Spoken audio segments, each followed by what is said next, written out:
Nabigo nga po ang Dallas Mavericks ngayong araw laban sa Portland Trail Blazers 125-122 kung saan hindi dito naging sapat ang laro ni Max Christie nang nagtala ng 25 points at si Cooper Flagg na merong 17 points.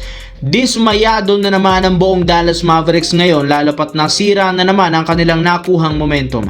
Isa sa mga sinisisi ay ang kanilang veterano si Klay Thompson na naisablay ang game-tying 3 sa huling segundo ng fourth quarter na siya sanang mapipuwersa sa overtime.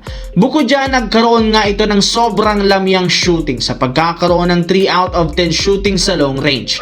Puro baldog ang kanyang tira buong game dahil dyan puro batikos na naman ang kanyang natatanggap mula sa mga fans at karamihan dito gusto na siyang pagritiruhin sa NBA dahil ibang-iba na nga ang laro ngayon ni Klay Thompson kumpara noon. As of now, posibleng i-trade nga siya ng Dallas Mavericks bago ang trade deadline. Samantala, ilang linggo ang nakakalipas mula nang magsimula ang trade rumors patungkol sa pagkuha ng Los Angeles Lakers kay Giannis Antetokounmpo. Hanggang ngayon, hindi pa rin sinasarado ni Rob Pelinka ang posibilidad na pagsungkit kay Giannis sa isang blockbuster trade. Medyo questionable pa rin ang kakayahan ng kasalukuyang lineup ng Lakers para mag-compete sa kampyonato at alam nila gusto pa rin talagang umalis ni Giannis sa Milwaukee at lumipat ng ibang kupunan.